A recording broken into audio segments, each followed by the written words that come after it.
Wali Kota Medan Bobi Nasution belum memberikan surat larangan untuk sekolah yang akan melaksanakan study tour, baik itu untuk kunjungan belajar ataupun perpisahan sekolah. Menurut Bobi, hal itu dikarenakan ranah dinas pendidikan untuk tingkat kota Medan hanya dari PAUD, TK, SD, dan SMP yang biasanya melakukan study tour dengan jarak tidak terlalu jauh. Sementara yang sering mengadakan study tour dengan jarak yang cukup jauh biasanya di tingkat SMA. Meskipun demikian, Bobi tetap mengingatkan bagi sekolah yang akan melakukan perjalanan jauh menggunakan bus harus memeriksa kir bus yang akan digunakan. Diketahui sejumlah pemerintah daerah kini membatasi perjalanan study tour atau perjalanan pariwisata bagi siswa.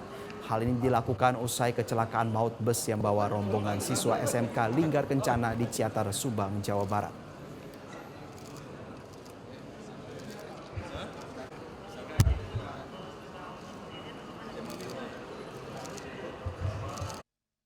Jelajahi cara baru mendapatkan informasi. Download Metro TV Extend sekarang.